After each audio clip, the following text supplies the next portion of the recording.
Salve galera, antes de começar, só lembrando, sinta-se à vontade para discordar de tudo que eu disser aqui. Dito isso, bora pro vídeo. Essa análise não é minuciosa, pois pretendo fazer uma análise mais detalhada no final da obra, como mencionei já no Threads. No entanto, com toda essa discussão em torno do capítulo 268, quis esboçar a minha opinião, afinal, eu sou um criador de conteúdo e também tenho algo a dizer, então, bora lá. Eu gostei da morte do Sukuna. Isso mesmo. Eu gostei de como ela foi executada. Muita gente está comparando com a morte da inveja, né, do Fullmetal Alchemist. E eu acredito que seja uma referência sim, mas qual que é o problema disso? Desde os primeiros capítulos, Jujutsu Kaisen faz referência a várias obras. Naruto, Bleach, Dragon Ball, já fez referência até a Chapolin. Então, por que isso virou um problema só agora? É porque é com Sukuna? Pra mim, eu acho que não faz sentido essa crítica, só porque é um personagem mais importante, sabe? Eu também gostei do framing que o Itadori está praticamente olhando para o Sukuna da mesma forma que olhou para o Mahito. E eu vou explicar o porquê. Vamos dar um pouquinho de contexto. Em Jujutsu Kaisen, as mortes dos personagens se destacam por ter uma crueza e uma ausência de momentos épicos. Diferente de outros mangás onde as mortes são cercadas por grandiosidade ou heroísmo, o Akutami acaba optando por uma abordagem mais realista e abrupta. Isso quebra padrões das expectativas dos leitores e parece refletir uma visão do autor sobre a fragilidade e a imprevisibilidade da vida. Então, essa escolha na narrativa pode estar ligada a um conceito de que os personagens, em uma última análise, são ferramentas de um sistema maior, seja ele um sistema de maldições, ou ciclo de ódio, ou a própria sociedade de feiticeiros.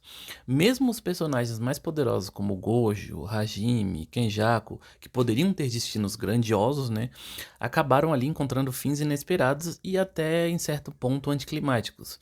E isso reforça muito a ideia de que, independente do quão forte ou importante alguém seja, todos são igualmente descartáveis dentro de um contexto maior, que é o da obra. Além disso, a abordagem crua e frenética dos acontecimentos no mangá pode afetar um pouco a experiência de leitura. Um exemplo claro disso é o arco de Shibuya, onde tudo acontece de forma tão rápida que não dá tempo para o luto, né, e nem pausas ali. No mangá, a morte do Nanami, por exemplo, ela é tratada de uma maneira seca e abrupta, né, enquanto no anime esse momento é expandido com uma metáfora visual que dá mais peso à cena. Da mesma forma, o Toji tem mais tempo de tela no anime, e os animadores conseguiram transmitir com mais clareza a escala das catástrofes e da destruição causada por Sukuna. No mangá, essa intensidade pode não ter o mesmo impacto, parecendo ser mais direto, mais brutal, sem permitir ao leitor assimilar completamente a magnitude desses eventos, né? Eu falei sobre isso em um vídeo antigo, quando eu analisei a segunda temporada. No mangá, essa forma da gente perceber, né, o resultado desses eventos, né, o quão isso marcou e foi importante, muitas vezes está em coisas simples, como o Yuji ter um machucado e ele ficar com esse machucado, uma cicatriz ali pra sempre, digamos assim, né? Aquilo marcar ele pro resto da sua vida, né? Então, essa é uma característica do mangá, né? E ele aborda justamente dessa forma. Então, quando eu vejo o Yuji no passado, quando ele ainda está aprendendo e evoluindo no mundo Jujutsu, né? Olhar para o Mahito com esse olhar de ódio, né? E falar para ele que sempre que o Mahito voltasse ou algo do tipo, ele daria um jeito de matá-lo novamente. E quando ele olha no futuro para o Sukuna, só que agora ele já tá olhando com um olhar de: poxa, eu te perdoaria, cara. Eu deixaria você viver junto comigo, coexistir, né? É justamente ele quebrando, querendo quebrar esse ciclo de ódio. Ele amadureceu, você entende? Já é um outro personagem. Quando a gente começa Jujutsu, o Itadori é inexperiente, é inocente, e à medida que a história vai avançando, ele vai mudando como personagem, a ponto de que ele vai entendendo qual é o seu papel ali, o que que ele pode fazer, como que ele pode fazer. E naquela parte do Mahito, ele já tinha passado por uma progressão muito grande, só que ali ele estava com ódio, muito ódio. E nessa parte do Sukuna, ele já passou por tudo que ele tinha que passar e ele já entendeu como que esse ciclo funciona. E é justamente isso que ele está tentando fazer. Ele está tentando quebrar o ciclo. Apesar das suas intenções, né, serem boas, o mundo ao seu redor continua a operar dentro desse ciclo implacável. Então, a morte do Sukuna, né, o rei das maldições, é a culminação desse ciclo, né? É um conceito fim, seco, sem glória, e simboliza justamente essa futilidade de resistir a esse sistema. Esse tipo de abordagem pode parecer morna ou sem expressão, Mas eu acho que talvez essa seja a própria mensagem, sabe? A vida continua, independente dos eventos extraordinários que possam ocorrer. E em Jujutsu Kaisen, o extraordinário é tratado como algo muito rotineiro. E é nesse contraste que a obra encontra a sua força narrativa, né? Na minha opinião. Assim como na vida real, onde os dias seguem e os desafios são enfrentados e o mundo segue o seu curso, em Jujutsu Kaisen, mesmo as maiores batalhas, né, terminam e o cotidiano retorna, indiferente às perdas sofridas. E isso tá muito aqui nesse capítulo, né? E isso tá muito em vários outros capítulos de Jujutsu. Isso tá em Shibuya também, isso tá no jogo do abate. Então, assim, você percebe que é um conceito que é explorado justamente pelo autor dessa forma, você entende? É o cotidiano ali, ele vai continuar, a vida segue. Na época da morte do Gojo, eu fui um dos primeiros a reclamar, né? Eu chamava de anticlimática e até fazia teorias, né, sobre a sua volta.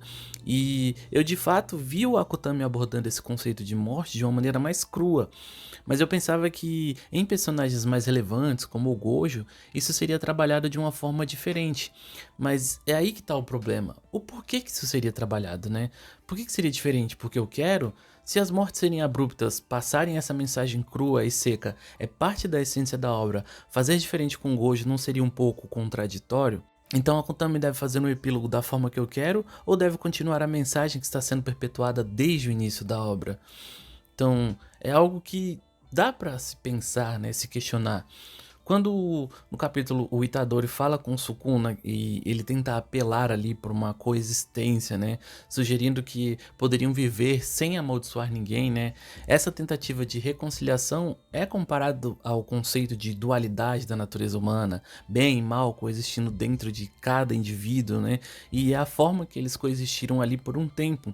Então, esse apelo do Itadori é uma tentativa de quebrar justamente o ciclo de violência e maldição que ele e o Sukuna carregam, um ciclo que é comum em muitas obras. Mas notem que mesmo no fim, o Sukuna foi firme em se tratar como uma maldição. Sukuna era sempre visto como esse personagem imponente e sem medo, mas isso porque ele sempre foi o mais poderoso. Isso fica claro em capítulos anteriores e na conversa dele com Hajime, por exemplo.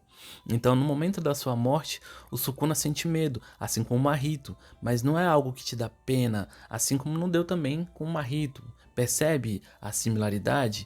Mahito até então era implacável e destruía tudo e todos ao seu redor com o seu poder. Sukuna era igual nesse aspecto.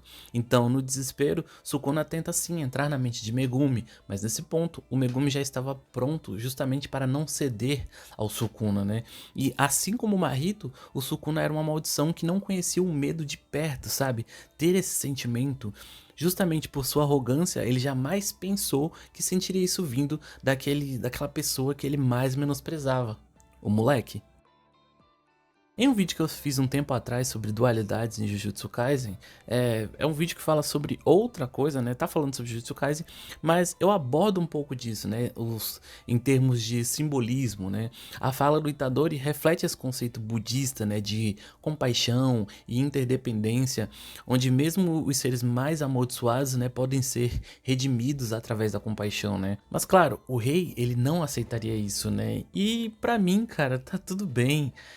O Sukuna não merecia um final melhor em uma obra em que ninguém tem um final melhor, entende? Essa é parte da mensagem da obra, vida que segue. Então, sei lá, se você reclamava dos fãs do Gojo e agora tá reclamando do fim do Sukuna, é muito contraditório, você entende?